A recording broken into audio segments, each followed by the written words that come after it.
Good afternoon to you all. See, I handle the supply chain function of Mother Dairy, more popularly known as its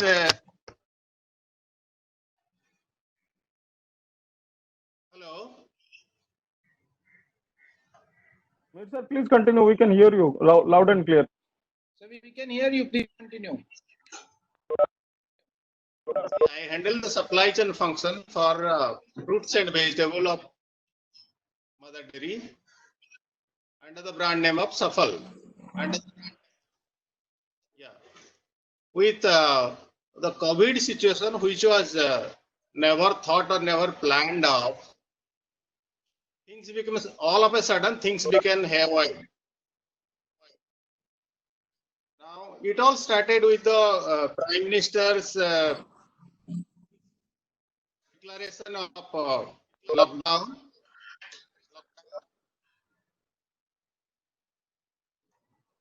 Once the lockdown was announced, customers went on a panic buying mode. So whatever was available near and around, they just grabbed it and stored it.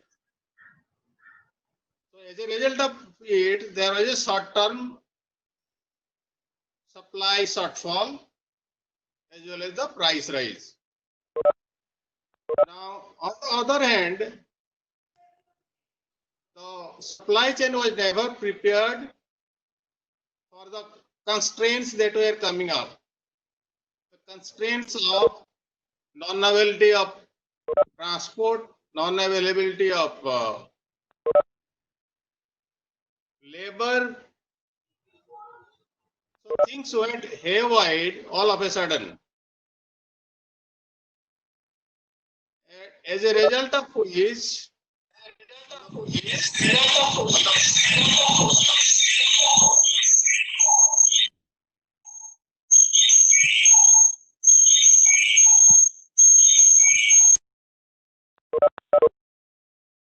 hello. Sir, yes, you can unmute and speak and put mute to everyone. Sir. I'll unmute. Yes, sir. I can hear. We can hear you.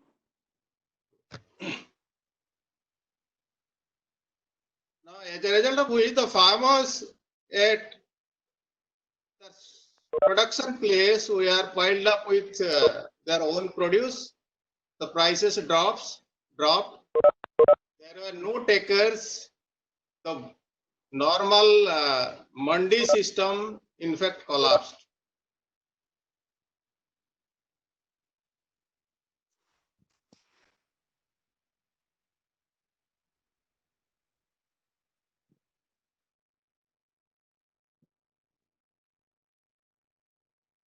The constraint it was adding to the supply chain was on the supply side. People are asked to maintain social distance. Hygiene and sanitation, labor movements were constraints. The vehicle transport cost went up. Now, to tackle this,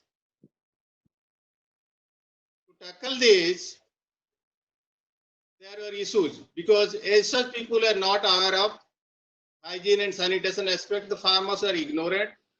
The masks were not available in the rural areas. How to maintain social distancing when they are needed to work in a team? They have to the transportation harvesting, which normally happens in groups, we are supposed to happen in a separate way individually. These are the issues they are confronted by the farmers. The demand side has another set of issues. Because of the fear of the corona, most of the well-to-do adults, those who manage the business, withdraw from the market. So there was the demand aggregation was affected. So those who operated in the mandi were mostly the munims, the chote adats, who were doing one or two lot transaction rather than the full-fledged transactions. Normally, all mandis used to be full of people. These used to be always a chaotic situations in a normal situation. So, how do they maintain hygiene and sanitation? The APMCs, their management, we are at a confusion as to how to manage lots of people who get in and out of, say, Azadpur Mandi. The Mandi, which is a which is spread over 100 acres of land, and 1 lakh people daily get in and out of it. Along with it, there are some 5,000 vehicles which gets into it. Now, how do they manage social distancing? How do they manage hygiene and still do the transactions? So these were the serious challenges. Even not only the management, the government itself was confused to how to manage this. Now, one side, almost 80% of the main adat who are registered, they were out of the market. Those munims who work for these adat, who were operating, had no licenses. So initially, when it was the entry was restricted for license-based entry, these guys actually could not enter.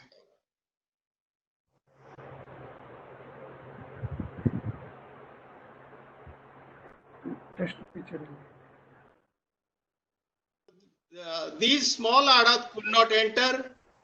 The massacres which do transaction in 5 kg lots found it difficult to entry into the market.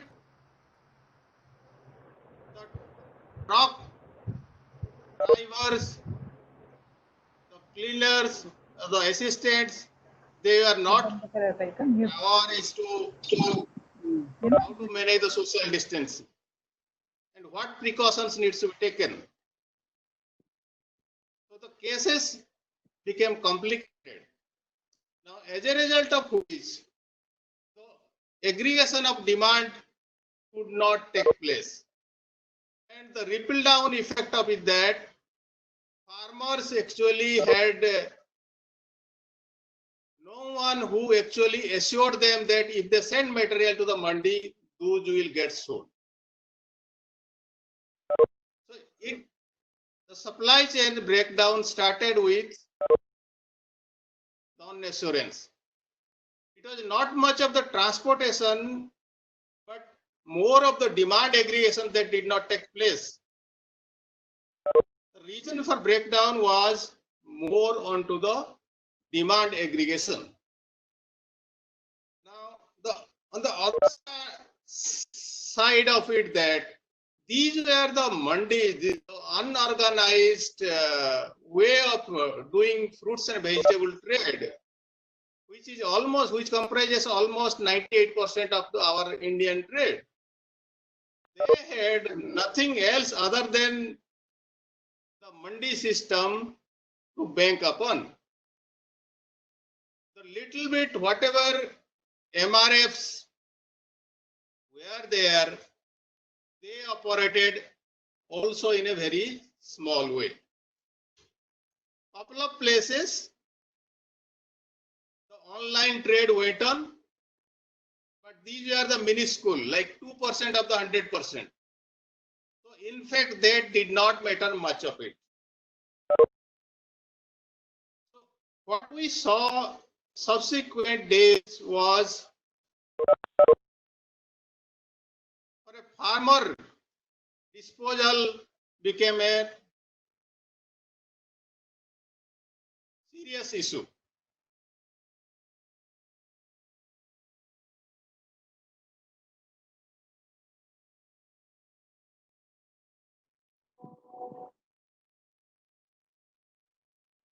Now,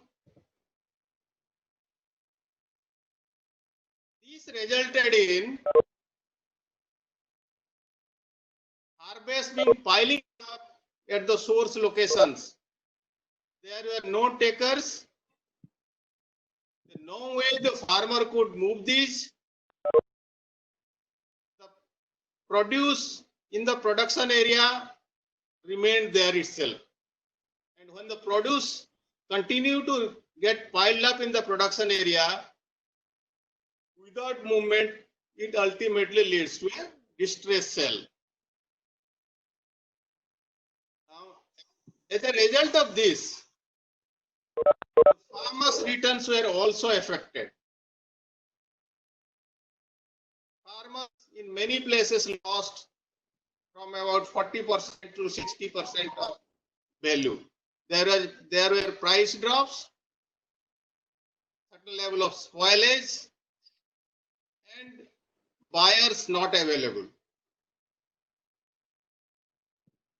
The other side of it, the consumer side, the prices went up. 20 to 30% prices going up became a very normal phenomenon in the metros. The reason was the distribution was affected. Most of the places where the Hellawalas, Rediwalas, roadside hawkers actually never operated with a license. They never had a document to show to any of the government authorities that they can operate. Although government had exempted these as essential commodities, but since these guys could not produce these documents, they struck up in some place, somewhere or other. Consumers too were not as frequently visiting these hawkers. So this is the supply chain breakdown started with the breakdown of the demand aggregation. It is wrong to assume that the supply side was a major stake, but because demands aggregation never happened or there was issues in demand aggregations, subsequently the supply side was also affected.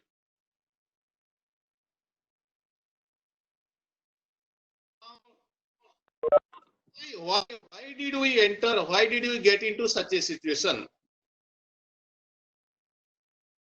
Just to analyze it, if you look at the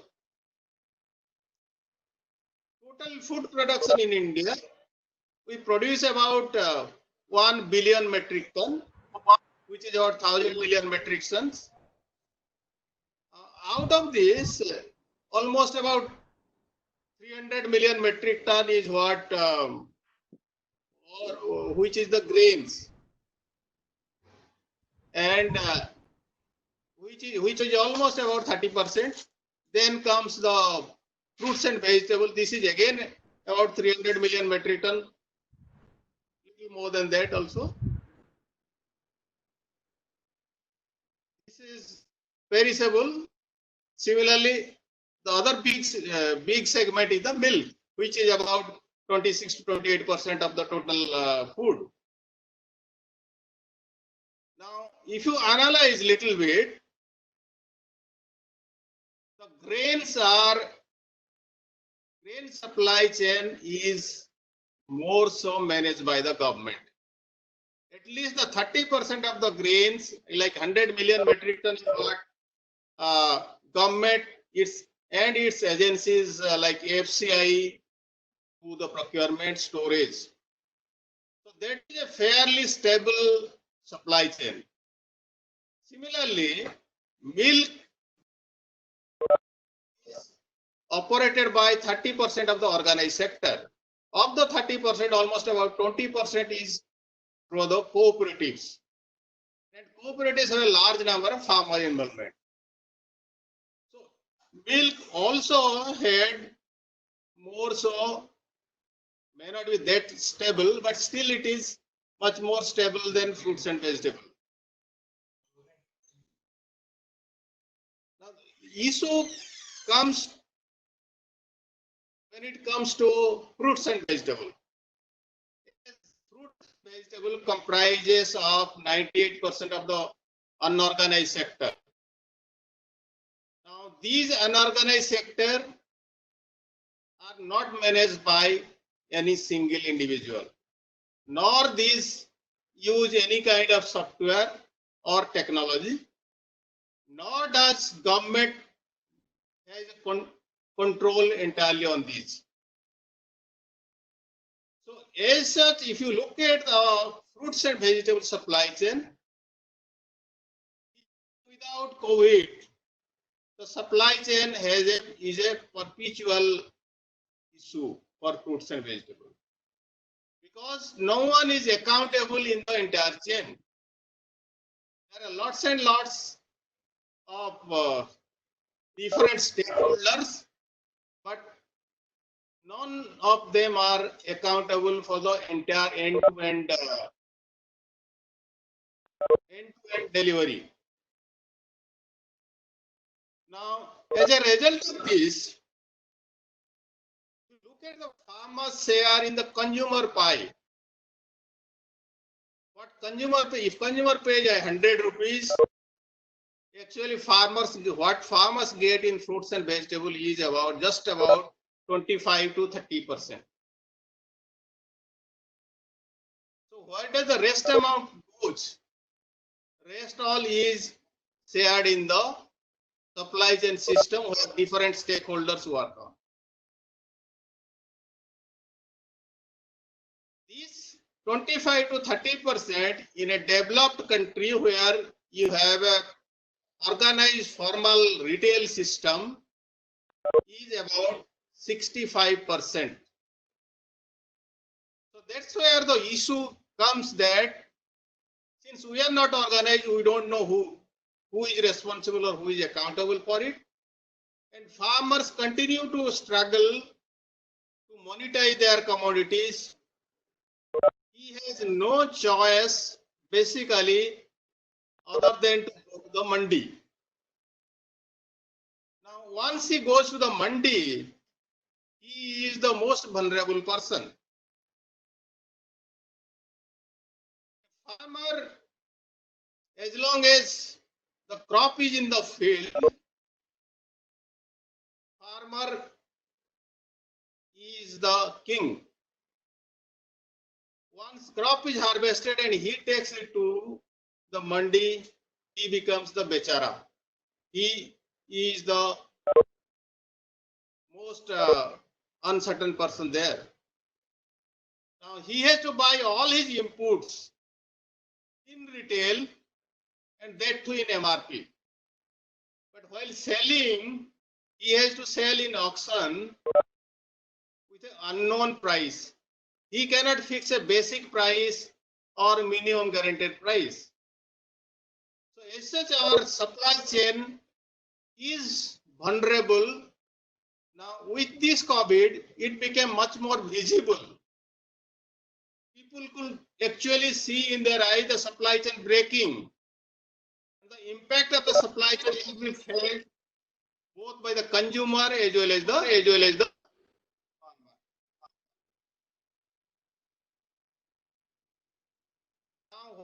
Now, what is the solution to it? What is the way forward so that this supply chain breakdown never occurs in future? Now, the way forward is neither simple nor easy. But since we have not tried to invest much on it, now has to look at it as prime important thing. We have to improve our organized market share. Organized players in the F&B supply chain has to at least go up to the 20%. If it does not go up to 20%, it cannot take care of the rest of the 80%. Now, in order that the organized players are roped in, or organized players come themselves and enter into it, or the government puts up policies or does direct investment in the supply chain and bring that organized share to at least about 20%, has a lot of it has to come from the government, because we have seen liberalization now from 90s, almost 30 years now.